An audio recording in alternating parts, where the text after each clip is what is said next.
ce tableau, en fait, a un pédigré extraordinaire parce qu'il avait appartenu à Magritte. Et c'est Magritte qui l'a présenté à ce jeune directeur du MoMA qui essayait de constituer ou de repérer en tout cas des tableaux pour une exposition d'abord, puis pour une collection. Et nous sommes dans la période surréaliste. Il a commencé par faire d'abord état de l'implantation, je veux dire, très européenne de l'art moderne.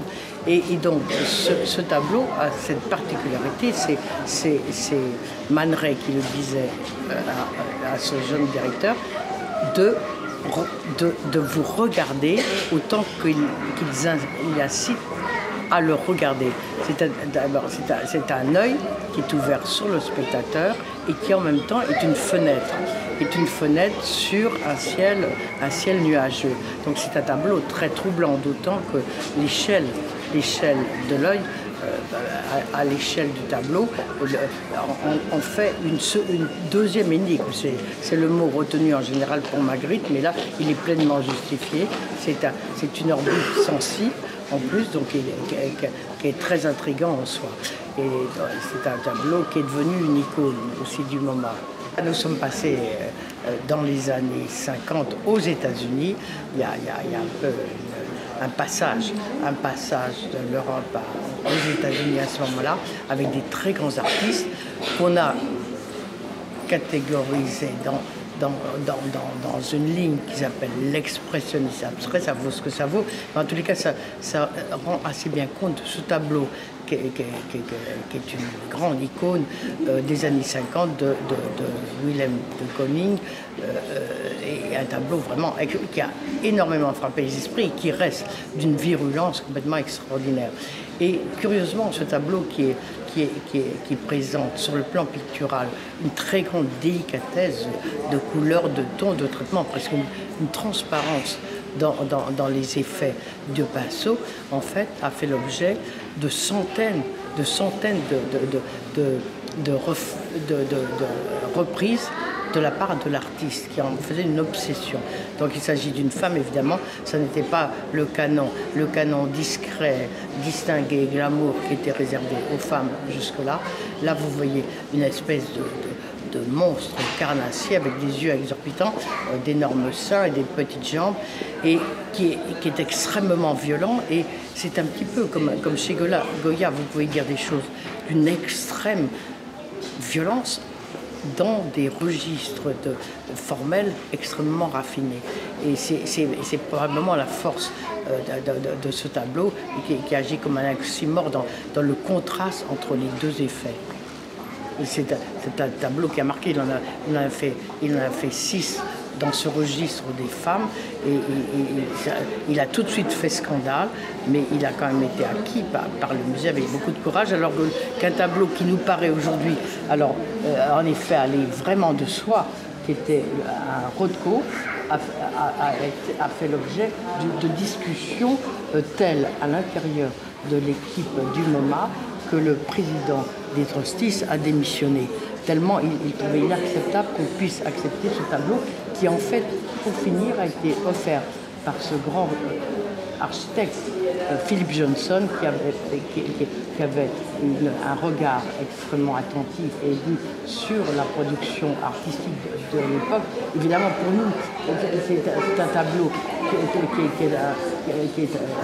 est un tableau qui a à voir avec une contemplation très méditative comme ça, et très sensible, et dans laquelle évidemment on se complaît avec une délicatesse extrême, et on ne sent pas ce qu'il pouvait avoir d'inacceptable à ce moment-là, mais c'était tout simplement l'abstraction qui était jugée en effet quelque chose qui était en rupture trop forte.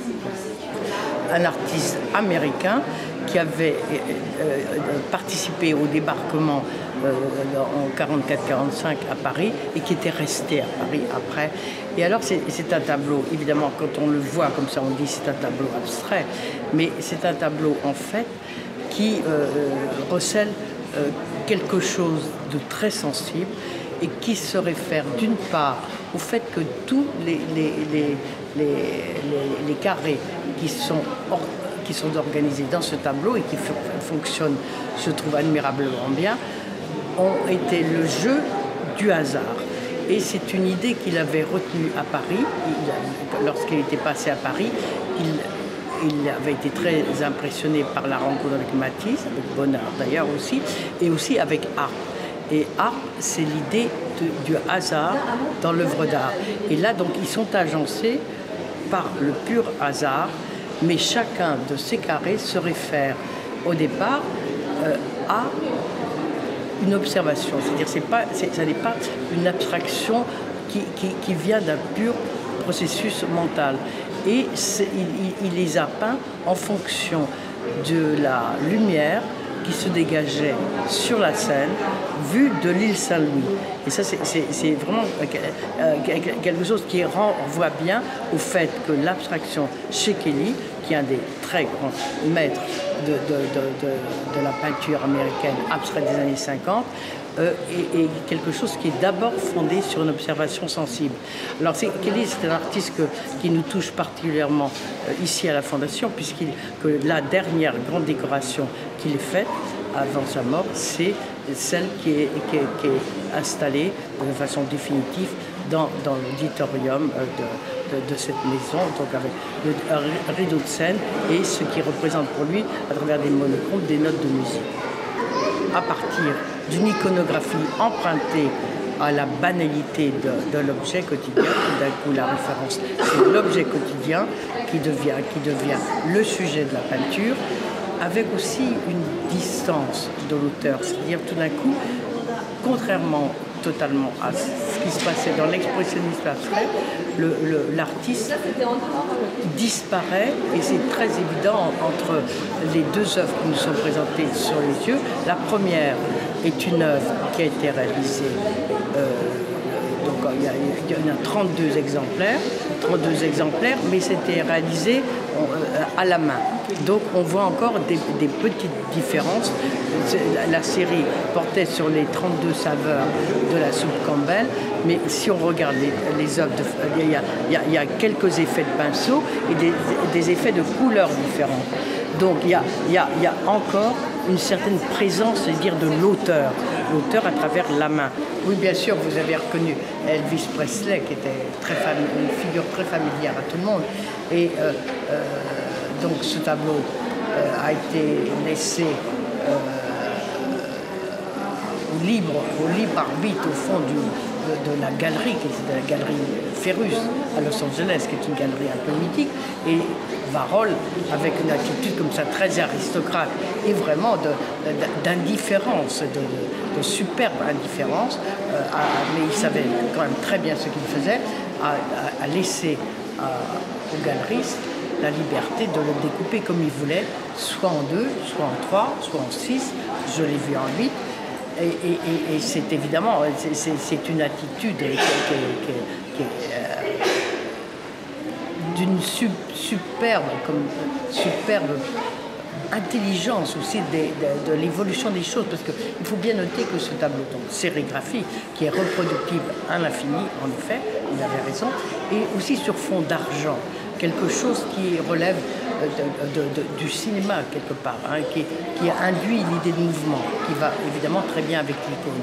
Pour l'anecdote, ce tableau avait été offert par Warhol à Bob Dylan pour des photos qu'il avait réalisées dans la Factory, et Bob Dylan l'a gentiment cédé à un de ses fournisseurs contre un canapé.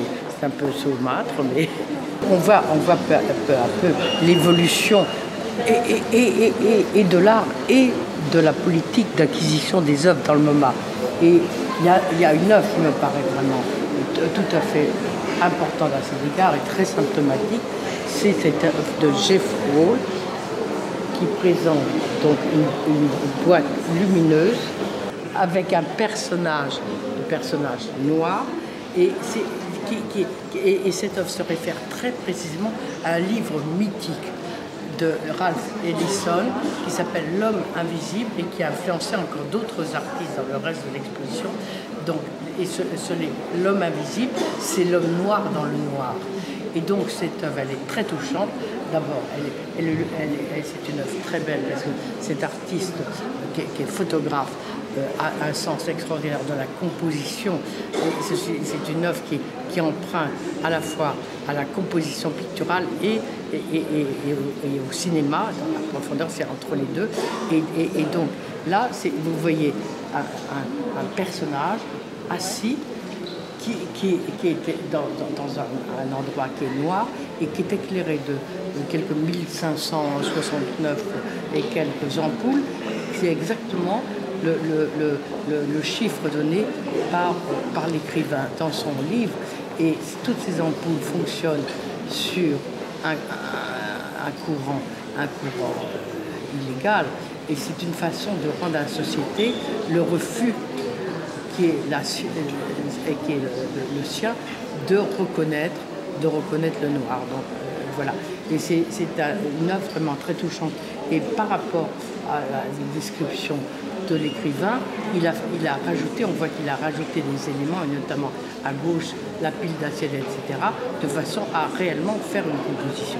C'est une œuvre toujours chez Jeff Koons extrêmement réfléchie, une maîtrise, comme je l'ai dit déjà, la composition, mais aussi les éclairages. Et si bien que cette œuvre a une présence extraordinaire. L'évolution de la relation du MoMA au monde et la prise en compte des changements sociétaux. Et notamment, en effet, là vous avez derrière vous le drapeau LGBT, vous avez de plus en plus de présence des femmes, de plus en plus de présence des Afro-Américains. Derrière nous, nous voyons une œuvre de l'Europe de l'Est. Nous avons aussi un peu plus loin une œuvre rentrée récemment d'Amérique du Sud à travers toujours des grands collectionneurs. Là, il s'agit de la collection Cisneros. C'est dire qu'on voit que le MoMA s'ouvre à une nouvelle géographie culturelle et aussi aux grands changements sociétaux. Et ça, c'est une prise en compte qui fait de cette exposition, en effet, le manifeste du futur MoMA, tel qu'il va ouvrir en 2019, après l'agrandissement de Dillers-Scofido. Donc, c'est une ouverture générale au monde, là où on verra l'ouverture à travers la culture Internet et la prise en compte, en effet, d'une culture de symboles. Je parlais de la mention, tout d'un coup, des femmes et dans le traitement de l'image, très efficace d'ailleurs, qui est juste derrière vous, avec Barbara Kruger, qui détourne une image iconique de l'histoire de l'art, de Michel-Ange, pour en faire une œuvre très chargée de dénonciation du consumérisme et notamment d'ailleurs du marché de l'art. C'est une œuvre complexe. C'est une œuvre qui, vous voyez, bleu en couleurs, différentes couleurs, qui ont à voir avec le drapeau américain et qui porte le titre d'un journal américain très banal. Et cette œuvre, c'est un tas de bonbons. Et ce tas correspondait au poids qui était le sien et celui de son ami. Les deux sont morts du sida. Et c'est un artiste qui a énormément eu d'impact sur l'Amérique et le monde. C'est une œuvre qui représente à la fois le don, c'était très beau, c'était une œuvre du don et une œuvre de la disparition. C'était exactement en fait le sens du sida. Le don, parce que chacun peut prendre un bonbon, et la disparition, parce qu'au fur et à mesure que les bonbons sont pris, l'œuvre est vouée à disparaître. Donc c'est une œuvre aussi très symbolique.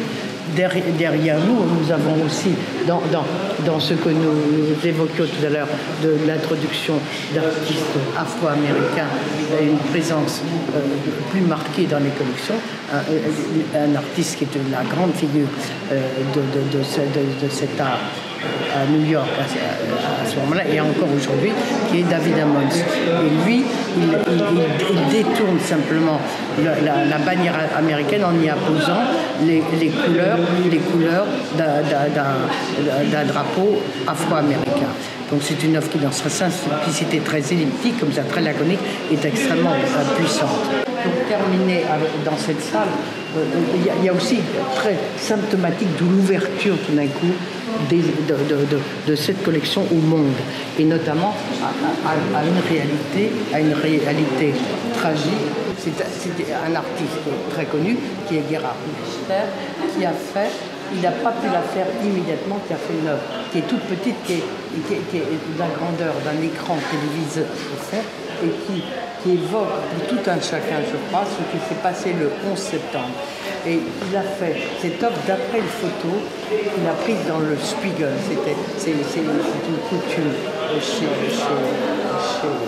Richter, au fond, de ne pas se déconnecter d'une certaine réalité tangible. Et là, elle fait allusion directement au septembre. Vous voyez, c'est un tableau qui à la fois présente une très grande plage de luminosité, comme ça, toute bleue. On se souvient chacun de nous que le ciel était très bleu ce jour-là, et une masse infâme et informe, de couleur grise, qui représente en effet la tragédie du Noir. Il se trouve, et ça l'avait beaucoup frappé, c'est pour ça qu'il n'a pas pu tout de suite faire quelque chose. Il se trouve que son avion, au même moment, était détourné vers le Canada à cause de l'événement. Donc c'est quelque chose qui l'a aussi personnellement beaucoup touché.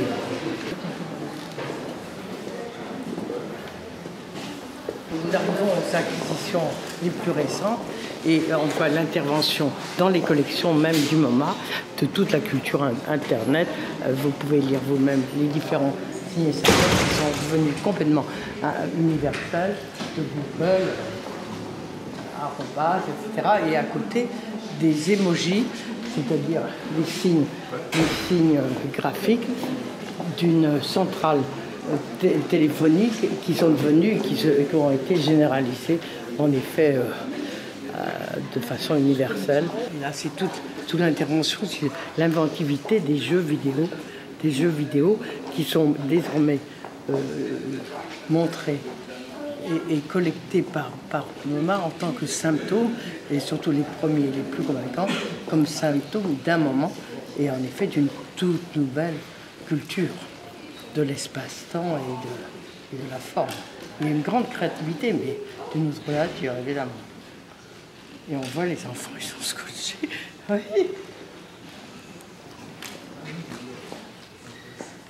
La multiplication de la présence des œuvres des femmes. Là, vous avez coup sur coup deux femmes photographes et l'autre de Bradford qui est devenue une des grandes vedettes aujourd'hui de l'art, mais qui était en effet un très grand peintre. Et c'est une peinture qui a l'air comme ça, une peinture tout simplement, très belle peinture abstraite. Et en fait, sur l'énergie qu'elle dégage, la présence qu'elle dégage, la force, et sa présence tout simplement, tient à tout le travail qui est fait sur la matière elle-même déjà. Le travail sur une multitude d'épaisseurs qui sont creusées, arasées, recouvertes pour finir d'un vernis. En tous les cas, il y a tout un travail, il y a toute une cuisine par rapport aux matériaux peinture, qui est fait aussi de collages successifs. Mais surtout, cet artiste est en fait, c'est un artiste noir de Los Angeles et qui est un artiste très militant. Et pour lui, cette peinture est une peinture militante. Et il est très engagé dans la défense d'une culture et d'une réalité aussi sociale, tout simplement, des Noirs américains. Et il a été très affecté et donc très engagé aussi dans cette bataille, cette guerre contre le sida. Et cette œuvre, en fait, qui a l'air désengagée, comme ça, et après, au fond, aussi, c'est comme une espèce de parcours radio, comme ça, du corps, avec toutes ces humeurs, ces trajectoires souterraines et intimes. Et donc, il y a ce tableau, on voit bien qu'au-delà du bonheur de le voir voir toutes ces couleurs agencées de façon extrêmement convaincante, à toute une charge émotionnelle d'une autre nature. Ce tableau de Kenny James Marshall, qui est en effet tout d'un coup devenu un peintre à haute visibilité, même dans les musées. Il y a une grande exposition métropolitaine récemment. Et alors c'est aussi un tableau qui a été en tous les cas un artiste qui a été très influencé par la lecture du livre de L'homme invisible de Ralph Ellison, comme Jeff Hall. C'est-à-dire, et là, il montre évidemment le monde qui est réservé aux Noirs dans une certaine partie société américaine. C'est en effet le monde du sport en général et le monde du loisir, et notamment tout ce qui a trait à la musique. Donc là, on voit une boîte de nuit, probablement après un spectacle, avec toutes ces bannières qui évoquent les différents apports de la musique noire aux États-Unis, dans une ambiance de fête.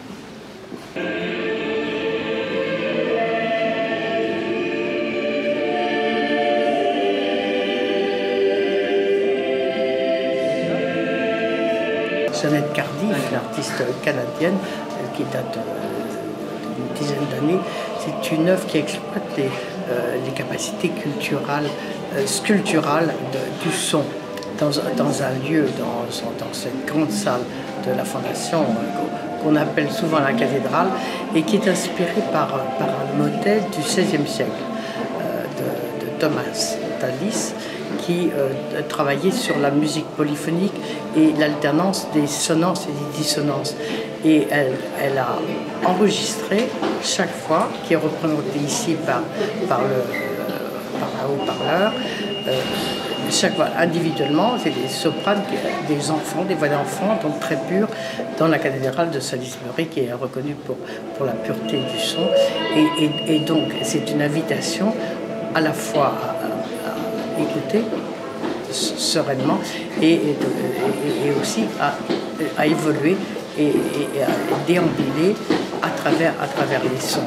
Et c'est une œuvre qui retrouve là tout d'un coup l'espace-temps, j'allais dire, propre au musée, le temps d'un repos intense, si j'ose dire, et intensément méditatif. Nous avons vu dans les salles une œuvre de Kelly qui était en effet très influencée au fond par ce qui s'était passé en France dans le domaine de l'art, et notamment Matisse, Arp, etc. Et là c'est la dernière œuvre de Kelly qu'il a conçue donc pour cet auditorium, et qui au fond reprend un schéma qu'il avait élaboré dès ses années parisiennes, et avec ses différentes couleurs, et dans le rideau de scène et dans la salle, il a imaginé des monochromes. Il y en a 5 qui sont comme pour lui, c'était des notes de musique. Donc c'est un rapport entre le rideau de scène et la scène elle-même. Et c'est particulièrement touchant parce que c'est donc la dernière grande commande de Kelly. Il était très attaché à la France.